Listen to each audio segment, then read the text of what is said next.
Hey guys, Josh from soccerreviewsforyou.com, bringing you a video today to compare the entire 2015 Nike soccer ball / football lineup. So I have all 5 soccer balls that make up the line this year: the Ordem 3, the Catalyst, the Sabre, the Strike, and of course the Pitch, all at different price points. We're going to be talking about what the differences are between all of these soccer balls in today's video, and essentially help you figure out which of these is going to be the best value based on what you're looking for and of course what your budget is. So if you are interested in learning more about any of these balls, be sure to stick around and watch the entire video. And if you guys are interested in purchasing any of these for yourself, be sure to check out the review page on my website. That'll be the very first link down below in the description of this video. On that page you'll find buy it now links with exclusive SR4U coupon codes for all of these different items. So again, if you're interested, first link down below. And with that being said, let's get right into the comparison. Let's start off at the top. The top of the line, most expensive soccer ball Nike makes at the moment is this guy right here. It's called the Ordem 3 and it has a retail price of $150 US,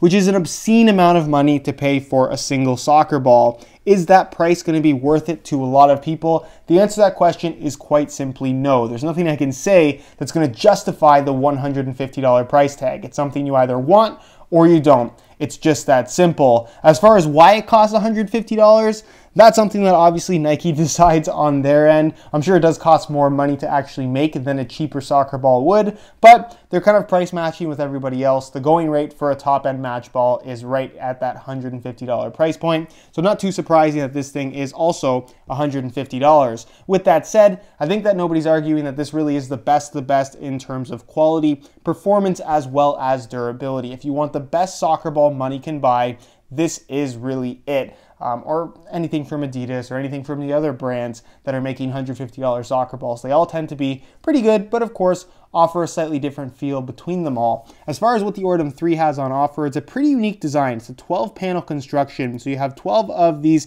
pentagon-shaped panels, and I know it looks like there's a lot more, but that's because of Nike's AeroTrack Groove technology. Now you're going to notice that you have these pentagons like I pointed out, but within the pentagons it looks like there's 6 smaller panels. That's not actually the case. There are grooves that imply that the panels are actually there, but when you actually look to the corners, the grooves themselves don't go right to the edge. They're there simply for airflow, so the air is going to pass along the top and bottom of the ball or the sides a little bit more evenly, which is supposed to allow for kind of a truer flight pattern and just better aerodynamics in general. So that's the idea behind the actual design of the panels themselves. It makes for a ball that feels very, very good. The actual material is nothing that we haven't really seen from Nike match balls over the last little while. So it's firm but not overly hard. As far as texturing on the surface is concerned, it does have a slight dimpled texture, as you guys can see. All the panels are fused, so there's no stitching on the ball whatsoever. It's FIFA approved, which again you are going to expect at that $150 price point. And in comparison to other match balls out there, I would say it's about a medium weight, not too heavy, not too light, but feels pretty solid to the touch, and striking the ball is very predictable. I would say that out of all the top-end match balls out there right now, this is definitely one of those ones that if you kick it right, it's going to go right. If you curl the ball, it's going to curl. If you drive the ball, it's going to stay straight. It's not something that really has an unpredictable flight pattern to it. So if you're looking for consistency, really, really good quality, and great durability, the Nike Ordem series, in particular the Ordem 3, like I said, is what you're looking for. Again, at that $150 price point, it's a tough pill for a lot of people to swallow, and if you can't justify that much money, don't worry about it. This soccer ball is not going to make you a better player. No soccer ball will. It's something that, like I said, you either want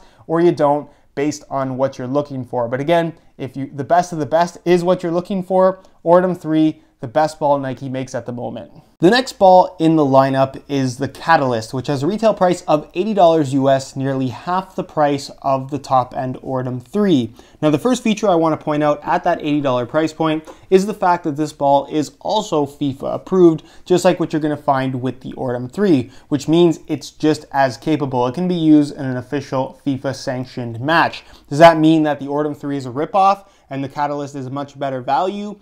You could argue that, absolutely, but the best way to explain it is that they're both capable soccer balls. It's just that the Catalyst is kind of old reliable, very traditional in terms of how it's made. You could even call it old school, whereas the Ordem 3 is their flagship. It's the latest and greatest, it's the most innovative, it's the most technologically advanced, and it's the best of the best in terms of what they have to offer right now. Is it a 100% better soccer ball? I would argue that it is personally, but the Catalyst is definitely no slouch and it will get the job done. Again, the difference is more so based around feel as opposed to actual performance. That's not to say there aren't performance differences, but they're smaller than you might expect given the price of the actual ball. So this, unlike the top-end Ordem 3, as you guys can see, does not feature a 12-panel design. You're actually going to find a stitched 32-panel construction. So again, much more traditional. This particular Catalyst, while it does bear the graphics of the new 2015 Nike soccer ball lineup, really remains unchanged from the last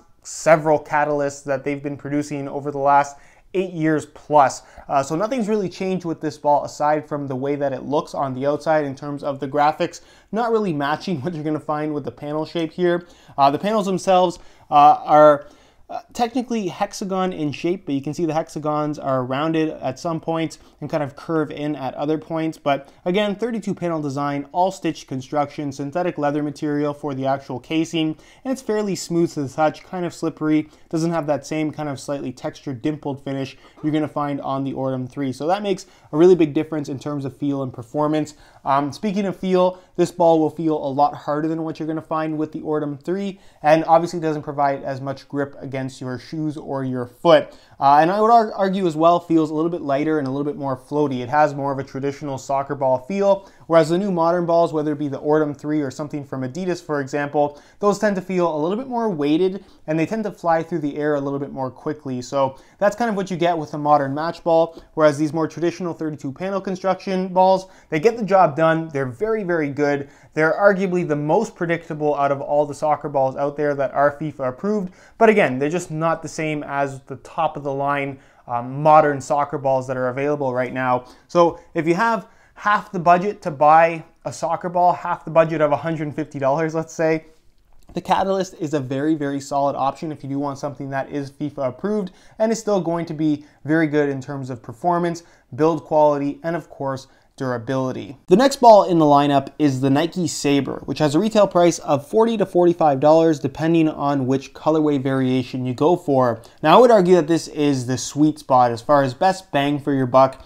in Nike's current soccer ball lineup, although it isn't a perfect product by any means, which I'll get to in just a second. As far as design and construction is concerned, it, somewhat like the Catalyst, does feature a 32 panel construction, but as you guys can see, it's a traditional 32 panel construction with perfectly shaped hexagons. Some are larger, some are smaller. It's a very traditional design that we'll probably see from every company in one ball or another pretty much forever. As far as the actual casing is concerned, it's all fused, as you guys can see, but the fuse is not as high quality as what you're going to find on that top-end Ordem 3. In fact, I would argue that it's not even close. And as far as the construction is concerned, you can see not everything lines up perfectly. It doesn't have the same kind of quality standards as what you're going to find from that top-end Ordem 3. There's a little bit of glue on the edges. Not something that's really going to majorly impact the performance of the ball, but it is something to take note of at the $40 price point in comparison to the $150 price point. You can also see the graphics themselves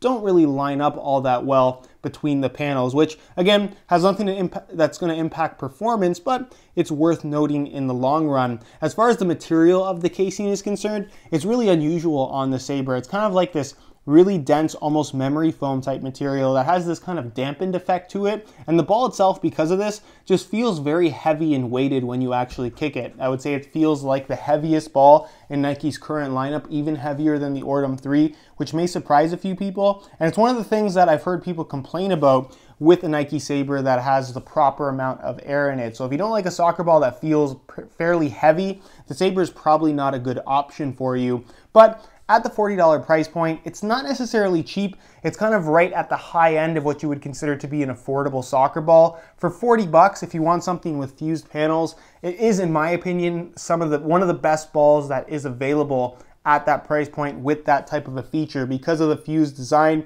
and because of the material they've implemented here, being that it is completely smooth. It's not going to absorb any water, so the weight's not going to change depending on wet weather conditions, but the finish is quite slick. So in wet weather, you will find that the ball is a little bit slippery. Again, it definitely does have its downsides in comparison to the Catalyst in the Ordem 3, which are definitely better soccer balls, but for 40 bucks, you're getting a pretty decent ball here with features that you would normally expect to get in higher end soccer balls. So if all of that sounds good to you, if some of those kind of interesting quirks and characteristics of the ball are something that you personally don't mind, you're probably going to have a very good experience with the Nike Sabre. It's also worth mentioning that they seem to hold up quite well. It's a very durable soccer ball in comparison to most $30 to $20 soccer balls, which we'll get to in just a second. The next ball in the Nike lineup is the Strike, which has a retail price of $30 US. This is going to be one of the more common, kind of cheaper, budget-oriented soccer balls that you're going to see out there at the field. And for the $30 price tag, it certainly isn't a bad soccer ball.